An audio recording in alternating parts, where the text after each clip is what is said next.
ఇష్టమైన నామంలో శుభాభివందనాలు తెలియజేస్తున్నాను. ప్రత్యేక ఆహ్వానితులుగా, ప్రత్యేక అతిథులుగా వచ్చినటువంటి దైవజనులందరికీ సుదీర్ఘ ప్రాంతంలో నుంచి మరి మన గ్రామంలో సువార్త పరిచర్య చేయడానికి మరి వచ్చినటువంటి దైవజనులు కూడా ప్రత్యేకమైనటువంటి వందనాలు తెలియజేస్తున్నాను. ఈ మీటింగ్స్ పెట్టాలని ఆర్గనైజ్ చేయాలని నేను ఎప్పటి నుంచో ఇది ఒక చిరకాల ఆకాంక్ష అన్నమాట. మన ప్రదేశంలో నేను ఇక్కడ పుట్టి పెరిగి మన గ్రామం నుంచే మరి చిన్నగా సువార్త పరిచర్య ప్రారంభించాలని నేను ఆశ కలిగి ఉన్నప్పుడు ఆశ కలిగిన ప్రాణాన్ని దేవుడు తృప్తిపరుస్తాడు. ఎంతగానో సంతోషం. నిన్నైతే అద్భుత రీతిలో పెద్ద వర్షం పడడానికి సిద్ధంగా ఉన్నప్పుడు మరి ఆకాశాన్ని సముద్రాన్ని నెమ్మదిపరిచినటువంటి దేవునికి నేను ఎంతగానో కృతజ్ఞతాస్తుతులు చెల్లిస్తున్నాను.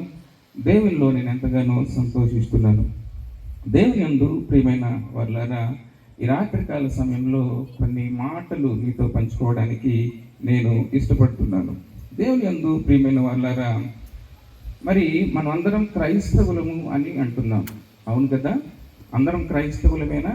క్రైస్తవులు అంటే ఏంటి అంటే మనం జీవించేటువంటి జీవితం ఎవరి మీద కట్టుకోవాలి అంటే మనం జీవిస్తున్నది జీవితం, క్రైస్తవ జీవితం నిలకడగా ఉందా, స్టెబుల్గా ఉందా లేదా అన్స్టెబుల్గా ఉందా అనేది మనం ఆలోచించుకోవాలన్నమాట. ఈరోజు ప్రత్యేకమైనటువంటి సువార్త భాగం ఏమిటి అని అంటే క్రీస్తులో నిలకడ. చెప్పండి అందరూ, క్రీస్తులో నిలకడ అంటే దేనిలో మనం నిలకడగా ఉండాలి అని అంటే క్రీస్తులో నిలకడగా ఉండాలి. దేనిలో నిలకడగా ఉండాలి? క్రీస్తులో నిలకడగా ఉండాలి. ఎందుకని అంటే క్రైస్తవ జీవితంలో నిలకడ, విశ్వాస జీవితంలో స్థిరత్వం అనేవి చాలా ముఖ్యమైనటువంటి సంఘటనలు. ఇలా చిన్న ప్రకటన, కింద కూర్చోగలిగిన వారు యవనస్తులు వచ్చి ఈ యొక్క పరదల మీద కూర్చుంటే వెనకొచ్చి వాటిని చేర్చలేవు కనుక పాపం వాళ్ళు నిలబడుతూ ఉన్నారు, పెద్దవారు నిలబడుతూ ఉన్నారు. యవనస్తులు కూర్చోగలిగిన వారు మాత్రమే సహాయం చేయండి పిల్లలు, ఎందుకంటే కుర్చీలు తక్కువగా ఉన్నాయి. దయచేసి ప్రభు పేరిట ప్రేమతో మిమ్మల్ని ముందుకు ఆహ్వానిస్తూ ఉన్నాం. ఎవరు కూడా మరి అదొక విధంగా అనుకోక ముందుకొచ్చి ఈ పదాల మీద కూర్చుంటే దేవుని యొక్క ప్రేమలో మనందరం వాక్యాన్ని విందాం.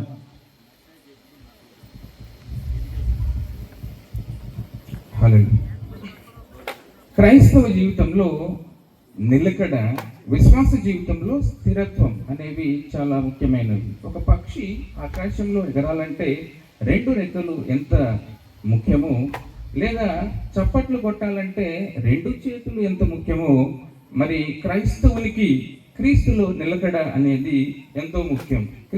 క్రైస్తవ జీవితంలో నిలకడ మరియు విశ్వాస జీవితంలో స్థిరత్వం.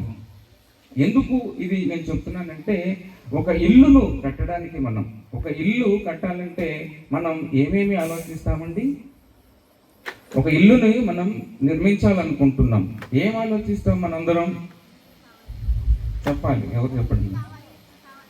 ఇసుక కావాలి, సిమెంట్ కావాలి, ఇంకేం కావాలి? నీరు కావాలి, ఇంకా అసలైంది చెప్పండి. కాఫీ వేస్తే చెప్పాలి, ఇంకా ఏమండి? స్థలం ఉంది, ఇంకా కమ్మెలు కావాలి, ఇంకా 33 ఐటమ్స్ ఉండాలంట. ఎన్ని ఐటమ్స్ ఉండాలి? 33. అందులో ప్రప్రభమైనది ఏంటండి? పునాది. హల్లెలూయా. పునాది మరి విషయంలో మనం ఎంతో జాగ్రత్త తీసుకుంటాం. మంచి పునాది లేకపోతే ఏమవుతుందండి? గాలి దుమ్ములు వచ్చినప్పుడు, తుఫానులు చెలరేగినప్పుడు పునాది సరిగా లేకపోతే, లేదా మనం ఒక చెట్టుని తీసుకుంటే, ఒక వృక్షాన్ని తీసుకుంటే అది నిలబడాలంటే ఏముండాలండి? దానికి ఏమండి? దాని వేరు లోతుగా పారిందై ఉండాలి. హల్లెలూయా. అందుకనే యేసుక్రీస్తు ప్రభువారు కూడా మత్తయి సువార్త మరి 7వ అధ్యాయంలో ఇంటి నిర్మాణం గురించి చెప్తారు. హల్లెలూయా. ఇంటి నిర్మాణం. మత్తయి సువార్త 5వ అధ్యాయం, 6వ అధ్యాయం, 7వ అధ్యాయం, ఈ 3 అధ్యాయాలు మనం క్రైస్తవ రాజ్యాంగం అంటాం. క్రైస్తవ రాజ్యాంగం, క్రైస్తవ విధి విధానాలు. యేసుక్రీస్తు ప్రభువారు కొండ మీద చేసినటువంటి ఈ సుదీర్ఘమైన ప్రసంగాలు మనల్ని ఎంతగానో ప్రభావితం చేశాయి. ఒక ఇంటిని నిర్మించేటప్పుడు పునాది ఎంత అవసరమో, ఒక చెట్టు నిలవబడాలంటే, హోరుగాలను తట్టుకుని ఒక చెట్టు నిలవబడాలంటే దానికి వేరు ఎంత ముఖ్యమో, క్రైస్తవునికి క్రీస్తులో నిలకడ అనేది అంతే ముఖ్యం. క్రైస్తవునికి క్రీస్తులో నిలకడ కూడా అంతే ముఖ్యం. అందుకని యేసుక్రీస్తు ప్రభువారు మరి చేసినటువంటి కొండ మీద చేసినటువంటి ప్రసంగాల్లో మనం చూసినప్పుడు మత్తయి సువార్త 7వ అధ్యాయం 24వ వచనం చదివితే, కాబట్టి ఈ నా మాటలు విని వాటి చొప్పున చేయు ప్రతివాడును బండ మీద తన ఇల్లు కట్టుకొనును. ఎక్కడ ఇల్లు కట్టుకొనును? ఏ మాటలు విన్నప్పుడు? ఈ నా మాటలు. ఎవరి మాటలు? యేసయ్య మాటలు లేదా క్రీస్తు మాటలు మరి విన్నప్పుడు, విని వాటి ప్రకారం నడుచుకున్నప్పుడు ఆ ఇల్లు, ఆ పునాది ఎక్కడ వేయబడుతుంది? బండ మీద. ఆ బండ ఎవరు? ఆ బండ ఎవరండి? క్రీస్తు. క్రీస్తు అనే బండ మీద నీ నా ఇల్లు, నీ నా పునాది నిర్మించినప్పుడు మరి వానలు వచ్చినప్పుడు పడుతుందా? వరదలు వచ్చినప్పుడు కూలిపోతుందా? కూలిపోదు. ఈయన మాటలు విని వాటి చొప్పున చేయు ప్రతివాడు బండ మీద తన ఇల్లు కట్టుకున్నటువంటి బుద్ధిమంతుడు. అంటే మనం ఇక్కడ సరి చూసుకోవాలి. ఏమని సరి చూసుకోవాలి? మన నిర్మాణం, మన ఇంటి నిర్మాణం క్రీస్తులో ఉందా లేదా? ఒక ప్రశ్నను మనం సంధించుకోవాల్సినటువంటి అవసరం ఉంది. ఇంటి నిర్మాణం గురించి తెలియజేస్తున్నారు. ఆ ఇంటి నిర్మాణం క్రీస్తు అనే బండ మీద లేకపోతే ఏం జరుగుతుందో చదవండి. తర్వాత,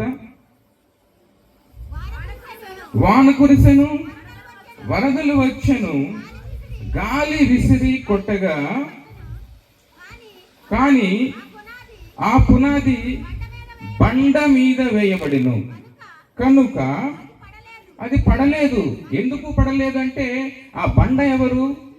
క్రీస్తు. క్రీస్తు అనే బండ మీద నీ నా ఇల్లు కట్టుకున్నప్పుడు మరి వానలు కురిసెను, వరదలు వచ్చెను, గాలి విసిరి కొట్టగా అది బండ మీద వేయబడినటువంటి నిర్మాణం కాబట్టి ఆ నిర్మాణం పడిపోలేదు. మరి ఒక నిర్మాణం గురించి చెప్తున్నారు. కింద మళ్ళీ చదవండి.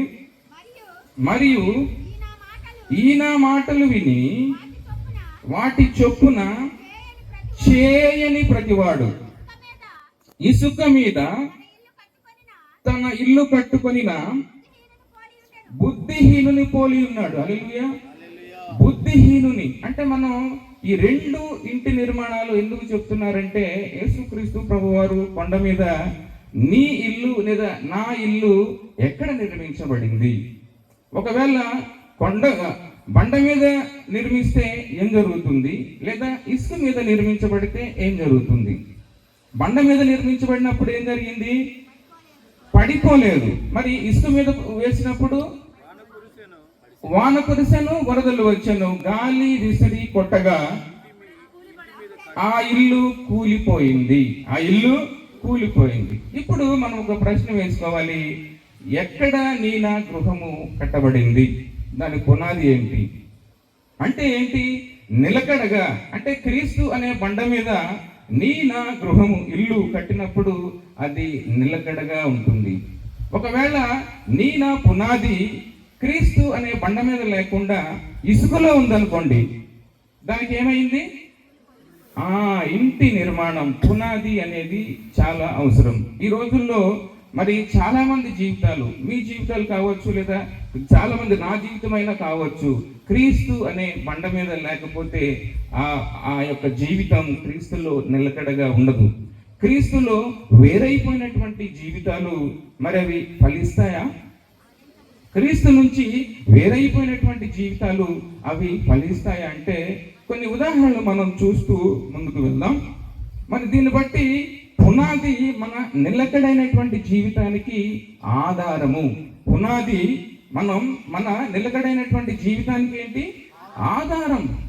ఆ ఆధారం దేని మీద ఉంది? క్రీస్తు అనే బండ మీద ఉందా, లేకపోతే ఇసుక మీద ఉందా? ఇప్పుడు మనం రెండు వ్యత్యాసాలు చూసాం. అంటే ఏంటి? ఒక ఇల్లేమో పడిపోయింది, ఇంకో ఇల్లేమో పడిపోలేదు. ఎందుకు? పునాది, దాని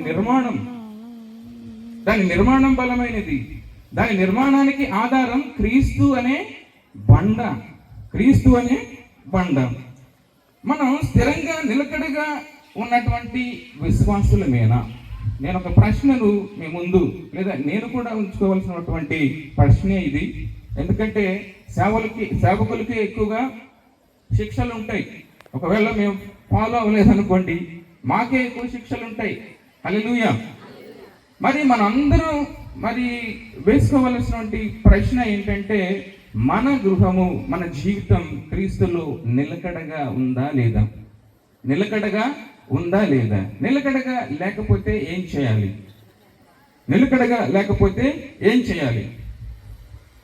మరి పౌలు గారు కొరింథీయులకు రాస్తూ 2వ పత్రికలో 13వ అధ్యాయం 5వ వచనం మనం చూసినప్పుడు, మీరు విశ్వాసము గలవారై ఉన్నారో లేదో మీరే శోధించుకుని. పౌలు గారి నినాదం ఇది. ఎవరి నినాదం ఇది? పౌలు గారి నినాదం. మీరు విశ్వాసంలో స్థిరంగా ఉన్నారో లేరో మీరే శోధించుకోవాలి. సెల్ఫ్ ఇంట్రాస్పెక్షన్ అంటాం. ఏమంటాం? మనమే శోధించుకోవాలి. క్రీస్తులో నిలకడగా ఉన్నామా లేదా, విశ్వాసంలో స్థిరంగా ఉన్నామా లేదా అనేది మనమే శోధించుకోవాల్సినటువంటి పరిస్థితి. ఎందుకు అనంటే, యాకోబు భక్తుడు అంటాడు, దేవుని వాక్యము అద్దము. మనం అద్దం ముందుకు వచ్చినప్పుడు మనల్ని మనం సరిచేసుకుంటామా లేదా? సరిచేసుకుంటాం. సరిచేసుకోకుండా వెనక్కి వెళ్ళామంటే నీవు సరిగా ఉన్నట్టా లేదా? లేదు. కాబట్టి ఈ వాక్యం అనేటువంటి అద్దం ముందుకు మనం వచ్చినప్పుడు మనల్ని మనం తప్పనిసరిగా సరిదిద్దుకోవాలి. హల్లెలూయా. సరిదిద్దుకోవాలి. వాక్యం అనేటువంటి అద్దం నిలకడైనటువంటి జీవితం. క్రీస్తులో నిలకడగా ఉన్నామా? విశ్వాస జీవితం క్రీస్తులో లోతుగా వేరు పారినటువంటి జీవితమై ఉందా లేదా? అందుకనే నేను ఒక చెట్టు గురించి చెప్పాను. ఆ చెట్టు వానలు వచ్చినా వరదలు వచ్చినా ఎందుకు పడిపోలేదంటే కారణం ఏంటి? వేరు లోతుగా. మరి మన జీవితాలు కూడా క్రీస్తులో లోతుగా పారినటువంటి వేరై ఉందామా లేదా? కానీ చాలా సందర్భాల్లో మనం క్రీస్తు నుంచి దూరమైనటువంటి జీవితాలను జీవిస్తూ ఉన్నాం. మనం పరిశీలన చేసుకుందాం. క్రీస్తు నుంచి దూరమైనటువంటి జీవితాలు మరి అవి ఎలా ఫలిస్తాయి? ఫలించలేవు. మరి పౌలు గారు ఎఫెసీయులకు రాస్తూ అంటారు, మరి క్రైస్తవ జీవితం పోరాటం. క్రైస్తవ జీవితం ఏంటండి? పోరాటం. ఎందుకు పోరాటం? ముందు మనందరం సాతాను శిబిరానికి చెందిన వారం, దేవునికి దూరస్తులుగా ఉన్నాము. మరి క్రీస్తు మనందరి విషయమై చనిపోయి మరణం పొంది పునరుద్ధానుడై మనందరినీ దాని నుంచి వేరు చేశాడు. కాబట్టి సైతానుడు ఒప్పుకుంటాడండి? ఒప్పుకోడు. మన మీద యుద్ధం ప్రకటిస్తాడు. మరి ఆ యుద్ధాన్ని మనం ఎలా జయించాలి? క్రీస్తులో నిలకడగా ఉండి. హల్లెలూయా. క్రీస్తులో నిలకడగా ఉండి. మనం పూర్వం మరి దొంగల శిబిరానికి చెందిన వారం, పాపముకి చెందిన వారం. కానీ క్రీస్తు మనలను రక్షించి మన పాప భారమును ఆయన తన భుజాల మీద వేసుకుని మనలందరినీ విమోచించాడు. కాబట్టి ఇప్పుడు మనం విమోచించిన వారేమై ఉంటుండగా సైతానుడు ఒప్పుకోడు, అపవాది ఒప్పుకోడు. అపవాది కుయుక్తి స్వభావం కలిగిన వాడు కనుకనే ఆదాము అవ్వలను మోసపరిచి జీవ వృక్ష ఫలములను మనకు లేకుండా చేశాడు. వాటన్నిటినీ మొదటి ఆదాము ద్వారా కోల్పోయబడినటువంటి జీవ వృక్ష ఫలములను కడపటి ఆదామైన యేసుక్రీస్తు ప్రభువారు మనకందరికి ఇవ్వడానికి ఆయన విమోచన క్రయధనముగా ప్రాణం పెట్టి జరిగిందనమాట. మనం ఈ లెంట్ డేస్లో అవన్నీ మనం చూసాం, నేర్చుకున్నాం. కాబట్టి మనం క్రీస్తులో ఉండి వక్రమైనటువంటి ఈ మూర్ఖుల మధ్య క్రీస్తు సైనికుల్లాగా క్రీస్తు సైనికుల్లాగా కనపడుతున్నాం. మనం ప్రకాశించేటువంటి ప్రకాశమానమైనటువంటి జ్యోతులుగా మనం కనిపిస్తున్నాం. కాబట్టి వాడు ఒప్పుకోడు, అపవాది ఒప్పుకోడు. నన్ను ఏదో విధంగా ప్రేరేపించి క్రీస్తు నుంచి దూరమయ్యి నిలకడ లేకుండా చేస్తాడు. కాబట్టి మన వేరు అనేటువంటి జీవితం క్రీస్తులో లోతుగా పారి ఉండినట్లయితే మనం అపవాదిని జయించవచ్చు. కాబట్టి అది అంటే అపవాదిని జయించాలంటే, క్రీస్తులో నిలకడగా ఉండాలంటే మనకు కావాల్సిందేంటి? శక్తి. హల్లెలూయా. శక్తి. ఆ శక్తి ఎక్కడుంది? క్రీస్తులో. ఆ శక్తి ఎక్కడుంది? క్రీస్తులో. అందుకని ఎఫీసీయులకు రాస్తూ 6వ అధ్యాయం 13వ వచనం మనం చూస్తే, అందుచేతను ఆపద్దినమందు వారిని ఎదిరించుటకును సమస్తమును నెరవేర్చిన వారై ఏమండి నిలువబడుటకును శక్తివంతులగునట్లు దేవుడిచ్చు సర్వాంగ కవచమును కప్పుకోవాలి. హల్లెలూయా. అప్పుడే మనం జయించగలం. శక్తివంతులు అవడం కోసం ఆ శక్తి ఎక్కడుంది? దేవునిలో ఉంది, యేసుక్రీస్తు ప్రభు వారిలో ఉంది. ఆ శక్తికి ఆధారం క్రీస్తు ప్రభు వారు. కాబట్టి ఆ శక్తిని మనం పొందుకోవాలి. అయ్యా నాకు శక్తి లేదు, అయ్యా నేను ఓడిపోయాను, నేను బలహీనుని అయ్యాను కాబట్టి నేను ఓడిపోయాను, ఇవన్నీ మాటలు చెప్పడానికి వీల్లేదు. నేను శక్తిహీనుని కాబట్టి నేను ఓడిపోయాను ఈ పరుగు పందెంలో, నేను శక్తిహీనురాలను కాబట్టి నేను గెలవలేకపోతున్నాను అని చెప్పడానికి వీల్లేదు. శక్తికి ఆధారం దేవుడు, క్రీస్తు ప్రభువారు. శక్తికి ఆధారం అంటే మనం చూసుకోవాల్సింది మన జీవితంలో మన జీవితాలు క్రీస్తులో నిలకడగా ఉన్నాయా లేవా? శక్తి లేదు కాబట్టి నేను ఓడిపోయాను అని చెప్పడానికి వీల్లేదు. ఎందుకంటే సర్వశక్తిమంతుడు నీవు నేను నమ్మిన దేవుడు. హల్లెలూయా. సర్వశక్తిమంతుడు. సమస్త శక్తికి ఆధారం ఆయనే. ఆ శక్తిని కలిగి ఉండాలంటే మనం క్రీస్తులో నిలకడగా ఉండాలి. క్రీస్తులో వేరు లోతుగా పారినటువంటి జీవితంగా మనం ఉంటే మరి మనం ఎదుర్కోవచ్చు. అందుకని అపోస్తుల కార్యాలు 3వ అధ్యాయం మనం చూసుకుంటే, మొదటి ఉదాహరణగా అక్కడ ఎవరుంటారండి? అపోస్తుల కార్యములు 3వ అధ్యాయం 1వ వచనం నుంచి మనం అట్లా చదువుకుంటూ వెళ్తూ సమయం లేదు కాబట్టి, శృంగారం అనేటువంటి దేవాలయం దగ్గర ఎవరున్నారు? పుట్టు కుంటివాడు. ఎవరు? పుట్టు కుంటివాడు, భిక్షగాడు ఉంటారు. మరి పుట్టు కుంటివాడు వాడి పని ఏంటి? 2-3 మోసుకుని రావాలి, ఆ దేవాలయం దగ్గర కూర్చోబెట్టాలి. ఎందుకంటే వాడు నడవలేడు. మరి వాడి జీవనం సాగించాలంటే ఏం చేయాలి? ఏదన్నా భిక్షం అడుక్కోవాలి. అట్టుగుండుగా వచ్చేవాళ్ళని లేదా ఇటుగుండుగా వచ్చేవాళ్ళని కొంత ఏదైనా అడగాలి. ఇదే క్రమంలో పేతురు యోహానులు, ఎవరు? పేతురు యోహానులు దేవాలయంకు వెళ్ళుచుండగా మరి వాళ్ళని చూసి ఈ పుట్టు కుంటివాడు అనుకున్నాడు, అబ్బా ఈరోజు నాకు మంచి మరి భిక్షమే దొరకబోతుంది అని అనుకున్నటువంటి సమయంలో పేతురు యోహానులు వారి వైపు తేరి చూచి ఏమనుకుంటున్నాడు? నాకు ఏదైనా ఇస్తారేమో, వీళ్ళేమో మంచిగా కనిపిస్తున్నారు, మరి చాలా రిచ్గా కనిపిస్తున్నారు అనుకున్నాడు ఏమో తెలియదు. కానీ అతను అనుకున్నాడు, కుంటివాడు అనుకున్నాడు, నాకేమైనా ఇస్తారేమో అనేటువంటి సంతోషంలో ఉన్నటువంటి సమయంలో మరి పేతురు యోహానులు ఏం చేశారండి? వారిని తేరి చూచి నా తట్టు చూడమనెను. వాడు వారి యొద్ద ఏమైనా దొరుకునేమోనని కనిపెట్టుచు వారి యందు లక్ష్యం ఉంచెను.